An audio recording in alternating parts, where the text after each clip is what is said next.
10 years ago, my brother vanished without a trace. We were 16. It was summer break. He left home to meet a friend at the arcade downtown, and he never came back. No clues, no signs, just gone. And today, exactly 10 years later, I got a text from him. It started with a simple, "Hey." I stared at the screen like it had grown teeth. The contact name read Eli, a name I hadn't seen pop up on my phone in a decade. I almost dropped it. My heart pounded. Hands shaking, I replied, "Who is this?" Seconds passed. Then the response came, "You know who." I stared at my phone, the message still glowing on the screen. "I need your help. But you can't tell anyone I'm back." I typed, then deleted a dozen replies before settling on one. "Where are you?" No response. 4 hours. I sat by the window, watching the street like a hawk, half expecting him to just appear. But nothing. Then my phone buzzed again. It was a video. I hesitated before pressing play. The footage was grainy, shaky. Someone running, through the woods maybe, branches snapping, breath ragged. Then, his face. It was blurry, but unmistakable. "Nate, help me," he whispered, "before they come back." And the video cut out. My heart thudded in my ears. I knew those woods. We used to play there as kids. He was close. I grabbed my coat, flashlight, and ran. By the time I reached the edge of the woods, the sun had dipped behind the horizon. The forest swallowed the last light. I called his name. No answer. Just the wind. Until I saw it. A shoe. Torn, muddy, his size. I picked it up, then noticed something else. Symbols carved into a tree trunk nearby. Fresh. Sharp. Like warnings. Or markers. Suddenly, my phone buzzed again. Another text. "Keep walking. 37 steps north. Then dig." What the hell was he doing? Was this some sick game? But curiosity, or maybe desperation, drove me on. I counted each step. 37. Then dropped to my knees. The soil was loose. Recently disturbed. I dug. Hands raw, breath short. Then my fingers hit something. Metal. A box. I yanked it free. Inside was a burner phone. On it, only one contact. "Nate." I called. Static. Then, "Don't come looking for me again. They're watching you now." Click. Goosebumps surged up my spine. Who was watching me? What had he gotten into? And more importantly, why didn't he want to be found? That night, I barely slept. But the next morning, another message. This one with coordinates. "If you still care, meet me here. Alone. 2 a.m. I looked them up. Middle of nowhere. Of course. I packed supplies, left a note on my kitchen table just in case. Then I drove. The road was desolate. Trees pressed in like walls. Then my GPS cut out. No signal. I kept going anyway. When I arrived, the forest was silent. But I wasn't alone. A figure stepped out from behind a tree. Not Nate. A man. Older. Eyes like steel. "You shouldn't be here," he said. I froze. "Who are you?" "Someone who tried to help him. Now I'm warning you. Turn back." But he texted me. He nodded. "They always do." That stopped me. What do you mean they? 10 years ago, Nate found something he shouldn't have. Deep in these woods. A place that doesn't want to be found. A place. A door, he said, buried beneath the roots of an ancient tree. He opened it, and he never came out the same. I laughed. I couldn't help it. It sounded insane, but the look in his eyes shut me up. People go missing out here all the time, he said. And sometimes they come back. But not really. I turned and ran. Back to my car. Back home. But peace didn't follow. Because waiting for me was another message. From Nate. This time, a voice note. It's inside you now. You looked for me. That was the key. And then, silence. I checked my reflection. Eyes sunken. Skin pale. I hadn't eaten. Hadn't slept. What was happening to me? I started seeing things. Shadows in mirrors. My name whispered when I was alone. Then one day, I got a call. Private number. You're not the only one, he texted, the voice said. He's building something. A trail. A pattern. Click. I didn't know who to trust anymore. Then I received a final message. From Nate. A photo. Of me. Standing over my own grave. I dropped the phone. Heart racing. It couldn't be real. But it was. The next day, I went to the cemetery. And there it was. My name. On a tombstone. Died 10 years. I stared at the screen. The message was short. Just 2 words. Help me. I wanted to believe it was a prank. Some sick joke. But the number it came from? It was his. Jason's old number. Disconnected 10 years ago. I never deleted it. I called. Straight to voicemail. I tried texting back. Where are you? What's happening? No reply. My hands trembled as I stared at the blinking cursor in our old message thread. That was when I noticed something even more disturbing. The last message I had sent to Jason, before he vanished, was gone. It had been there for years. Now, it was just missing, as if I never sent it. But I did. I remember exactly what I wrote. You're scaring me. What are you doing in the woods? That message had haunted me for a decade. Now it was gone. I didn't sleep that night. I couldn't. At 3:42 a.m., my phone buzzed again. Another message. This time, it just said, "They're listening." My heart nearly stopped. I got out of bed, turned off my phone, and pulled the battery. Old habit from when we were kids, always paranoid about someone watching us. That's when I heard it. A soft knock. At my door. Not the front door. My bedroom door. I live alone. I didn't move. My heart pounded so loud I thought I'd pass out. Then the knock came again. Soft. Patient. Deliberate. I whispered, "Who's there?" No answer. I grabbed a flashlight and flung the door open. No one was there. But on the floor, a folded piece of paper. I picked it up. It smelled like pine, like the woods after it rains. Unfolded it. It was a photo.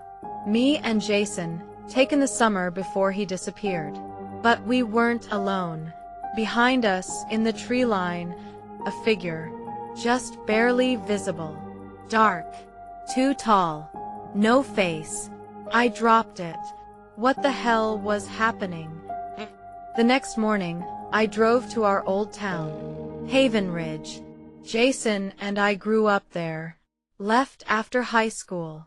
He vanished after a trip home 10 years ago.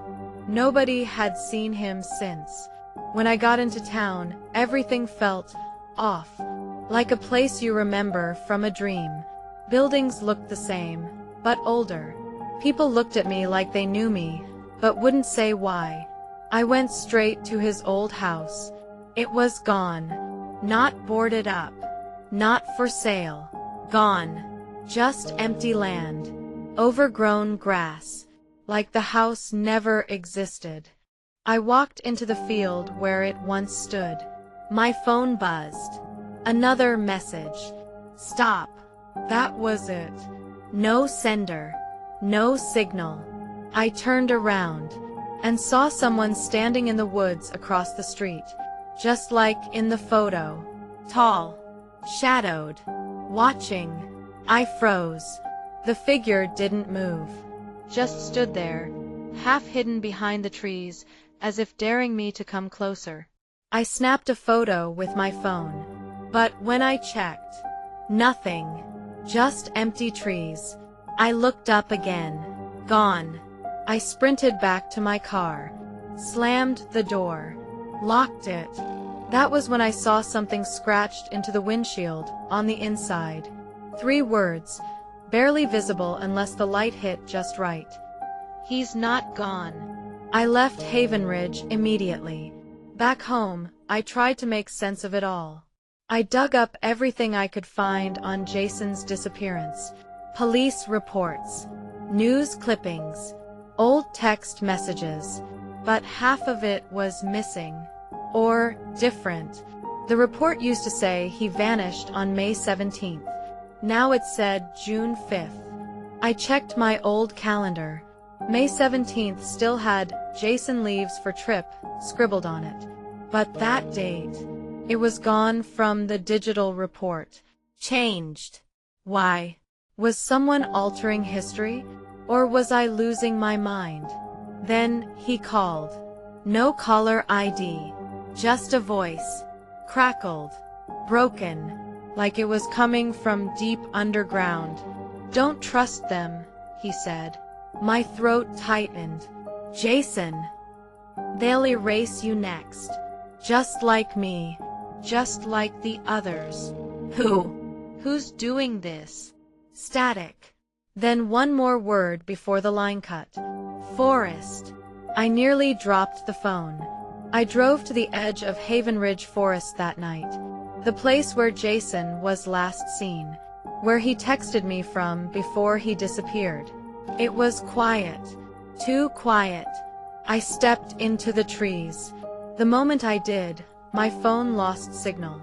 It always happens there. That's what we used to joke about. The forest doesn't exist, Jason used to say. Back then it was funny. Now it felt like a warning. 10 minutes in, I found something I wasn't ready for. Jason's backpack. Unzipped. Weather-worn. Inside, his old phone. Still working. Still powered. Still on. Battery at 100%. That's not possible. I turned it on. There was only one message in the inbox. It was from me. I'm coming to find you. But I never sent that. At least, I don't remember sending it. Suddenly, the screen flashed. A new text appeared. Behind you. I spun around. Nothing.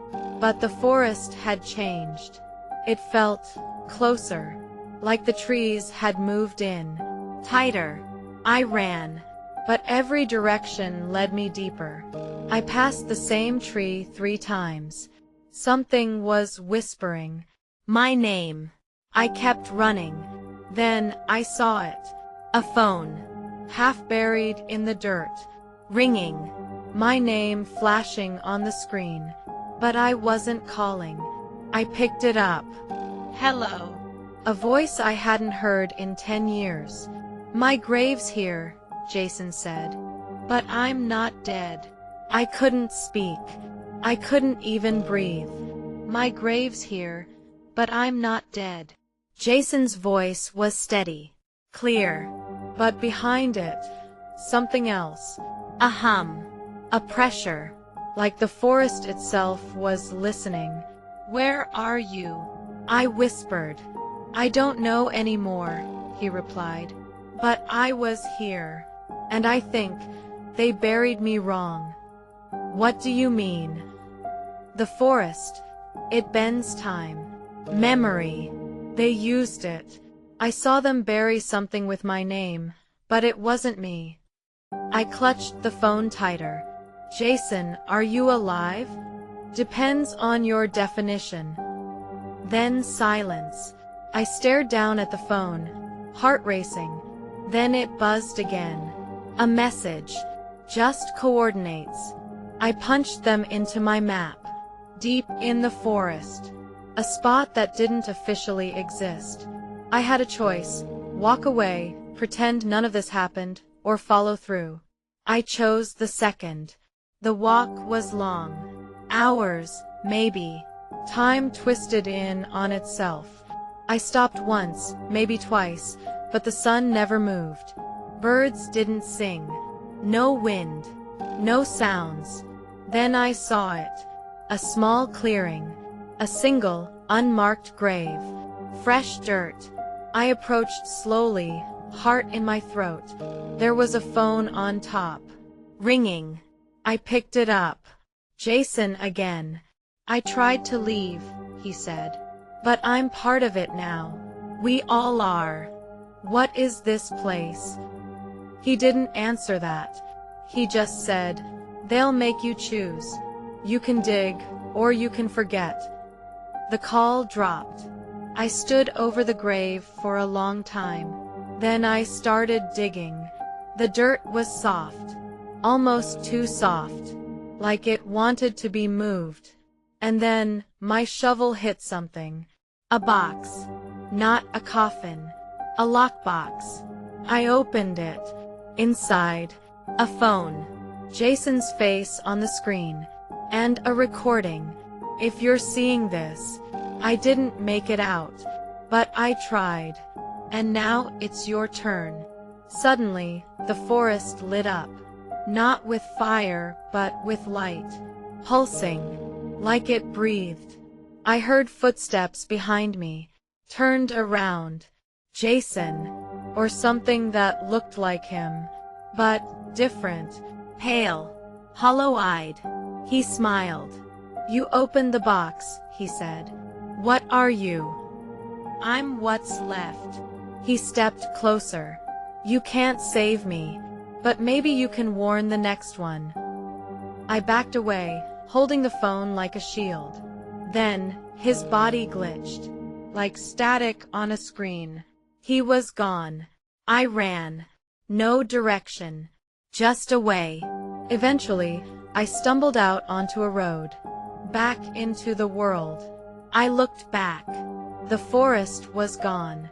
Just a field of grass. Like it had never been there at all. That night, my phone rang again. Jason. I didn't answer. The next day, the number disappeared from my call log. And every photo I took in that forest? Corrupted. Blank. I tried reporting it. But no one believed me. Even Jason's name? It's not in any missing persons database anymore. It's like he was erased. Completely. But every few weeks, the texts come back. Same message, every time. I'm still here.